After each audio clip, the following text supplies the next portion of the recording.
আজকে United forum of all আদিবাসী অর্গানাইজেশনের যে ডাকে সিআরআই অফিসে যে আমরা ডেপুটেশন নিয়ে এখানে সমবেত হয়েছি,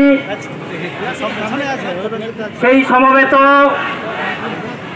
আমার মা, বোন, ভাই, কাকা, জেঠা, সুধী সমাজ বন্ধু, সমাজকর্মী, সমাজদরদী, আদিবাসী মানুষ, সাথে সাথে এই এলাকার শুভবুদ্ধি সম্পন্ন মানুষ প্রত্যেককেই ভারতীয় আদিবাসী ভূমি সমাজের পক্ষ থেকে, ইউনাইটেড ফোরাম অফ অল আদিবাসী অর্গানাইজেশনের পক্ষ থেকে ফুল জোহার জানাই। আজকে আমরা অত্যন্ত একটা পূর্ণ দিন নির্বাচন করেছি। চুয়ার বিদ্রোহের সূচনাকারী জগন্নাথ সিংয়ের আজকে শুভ জন্মদিন। আমরা সেই চুয়ার বিদ্রোহের সূচনাকারীর আত্মবলিদানকে সাক্ষী রেখে, তার আত্মত্যাগকে আমাদের পাথেয় করে আজকে আমরা সিআরআই দপ্তরে হাজির হয়েছি আদিবাসীদের সাংবিধানিক হক অধিকার আদায়ের লক্ষ্যে। আজকে আমরা প্রত্যেকেই জানি যেভাবে রাজ্যের ও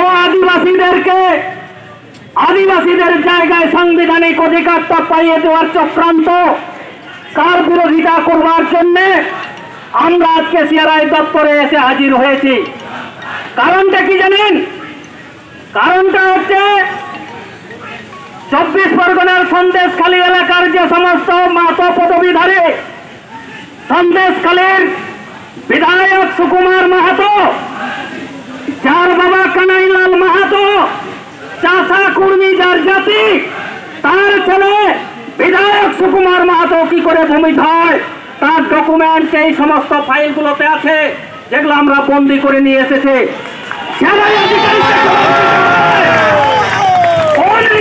কোন গবেষণার প্রেক্ষাপটে সুকুমার মাহাতোর মতো একজন কর্মী, যাকে ভূমি বলে স্বীকৃতি দেওয়া হয়েছে, ভূমি সাবকাশ দেওয়া হয়েছে, এমন হাজারো তথ্য আমাদের কোথায় আছে?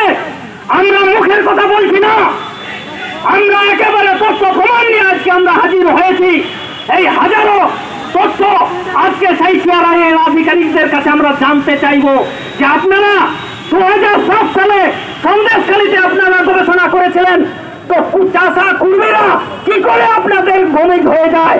আপনারা ঘুষ খেয়েছিলেন, আপনারা মাংস খেয়েছিলেন,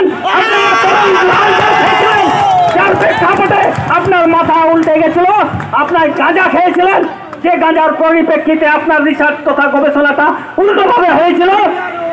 আমরা আজকে জানতে এসেছি নদিয়ার বিভিন্ন এলাকায় নাকাশিপাড়া, চাকদহ, এগুলাতে কি করে মাহাতো পদবীধারীদেরকে ভূমি সাবকাশে অন্তর্ভুক্ত করা হয়েছে, কি গবেষণা আছে আপনার প্রেক্ষাপটে? আমরা সঙ্গে যেতে চাই, আপনাদের সহযোগিতা করতে চাই যে তারা কিভাবে আজকে ভূমি হয়ে যাচ্ছে, বেদিয়া হয়ে যাচ্ছে, কিভাবে হচ্ছে। এনাদের রিপোর্ট হচ্ছে কি যে ভূমিজদের মতো, সাঁওতালদের মতো, বেদিয়ার মতো। আরে ভাই, ভূমিজ নয়, সাঁওতালও নয়, বেদিয়া নয়, মতটাকে কিভাবে সার্টিফাই করলেন? মতটাকে কিভাবে সার্টিফাই করলেন? আপনি একজন অযোগ্য আধিকারিক, আপনার এই সিংহাসনে, আপনার এই চেয়ারে, এই দপ্তরে, এই সিআরআই এর মতো গুরুত্বপূর্ণ আদিবাসীদের ভাষা সংস্কৃতি রক্ষকের যে অফিস, সেটাতে বসার মতো আপনার যোগ্যতা আছে বলে আমরা মনে করি না। আপনি দায়িত্ব ছাড়বেন, আপনি যার হেলনে চলছেন সেই নবান্নে গিয়ে খবর দেন যে আদিবাসীরা আজকে এসেছে আমার এই আসনটাকে তুলে ফেলতে, তিনি যদি বাঁচাতে পারেন তো বাঁচান। আজকে কিন্তু এটার একটা হেস্তনেস্ত দেখেই কিন্তু আমরা যেতে চাইছি,